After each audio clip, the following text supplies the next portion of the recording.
happened to be an underthrown ball in the end zone, but Matthew Golden was open. Yes. And you predicted that should happen. You're like, so I had a good game? What are you thinking here, Canty? Shot? And I was like, I don't hate the idea. Anytime you're in the alumni section that's 40-40, teams are typically going to take shots. And that's exactly what happened with the Packers. Give yourself a little bit of credit. I had a good game last night. When have you missed an opportunity to pat yourself on the back? Maybe that's all this was. Speaking of patting, I also want to reveal something. Oh, my God. Do you see my bruise on my thumb right here? Oh, yeah, I do see it, yeah. How did I get that? I don't know.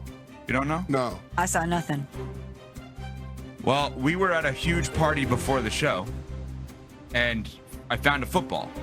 So I was holding the football the entire time, and many people tried to strip it from me, including one Chris Canty. No, he didn't try. He succeeded. Oh, you didn't see the first one. I did try it first. Oh, I must have missed that. Yeah, it was a little bit of a love tap. So you weren't really giving it your full effort. I could tell I caught him by surprise, but he did a good job of re-securing the ball.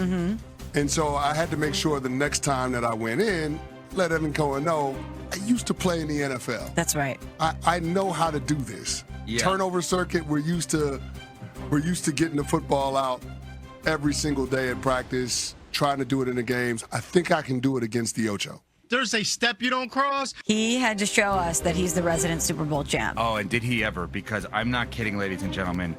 I legitimately thought I broke my wrist. My hands were jammed. I mean, my middle finger is still jammed, and my thumb is bruised. Well, that's a good sign. There was another quarterback at Lambeau Field that had an injured thumb, and he had a pretty good day. Yeah, me and Jordan Love, same kind of thing. I'm just you saying. Destroyed me on this. I'm just saying. But let's go there. Smalls, this is your team. Oh, yes, it is.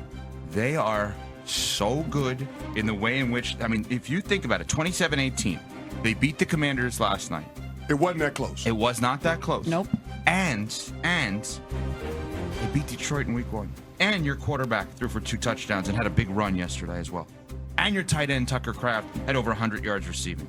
And Micah, who doesn't even play that much at this point, which is because he's still working himself in the back, all that stuff.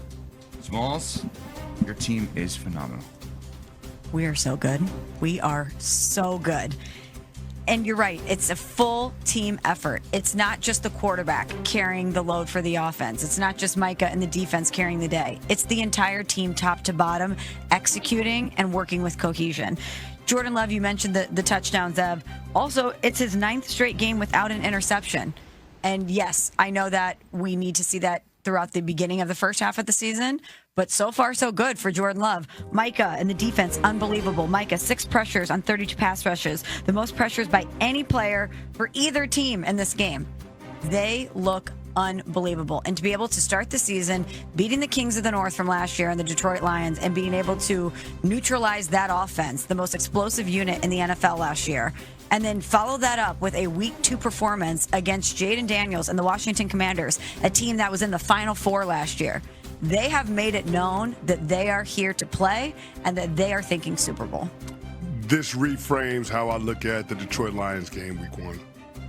Everybody said the sky was falling after Detroit soiled themselves last week at Lambeau Field.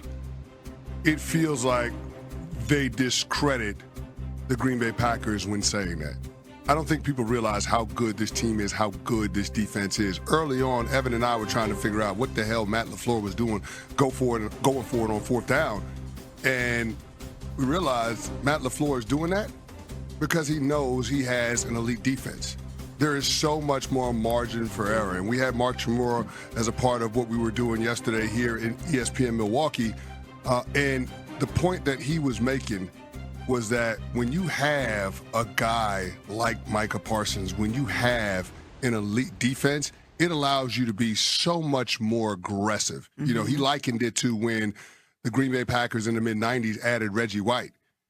The offense could be more aggressive. The offense could think outside of the box. The offense could get a whole lot of guys involved and experiment with things just because they know they have a defense that's going to give them a long runway, a defense that will give them time to figure it out and to find their identity. Jordan Love last night, best thing he did, take care of the football. Yep. You know, there were a lot of throwaways. He took a sack in that 2-minute drill because he wanted to keep the clock running. There were just so many things that he did. And you just realize when you don't have that pressure on you to have to score every single possession, then all of a sudden you can make good decisions with the football. But conversely, your head coach and your play caller can be ultra aggressive when it comes to playmaking. And so I think that's the right formula for the Green Bay Packers when we're thinking about what this offense is going to look like moving forward, particularly without Jayden Reed for the next 6 to 8 weeks with a broken collarbone. You want the play caller to be aggressive, not the quarterback. Mm-hmm. And I think that's what the defense, that's what Micah Parsons' presence allows for Matt LaFleur and Jordan Love.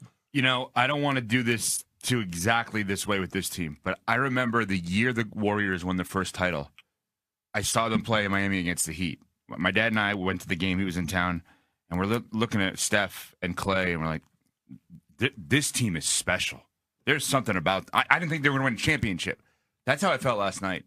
I was watching that game with all of us there, and I kept looking at the Packers, and I'm like, this team is special. Like, what do they not have? And CeCe's made the point when it was happening, and we were sitting there like, this is going to sound wild. They're 2-0. They beat the Commanders, defending or one of the finalists for the NFC last year, NFC Championship game. Jordan Love had 2 touchdowns, 292 yards passing, 19 of 31. He also had a big run. He missed a lot of throws.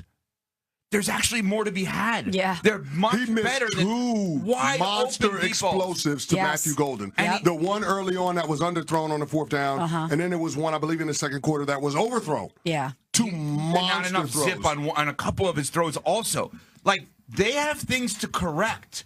They just destroyed the Lions and the Commanders in back-to-back weeks where Micah doesn't play that much, and Jordan Love, this is not just like, we all can get better in life. No, there are moments where Chris Canty is looking and saying, no, that's a point of emphasis this week.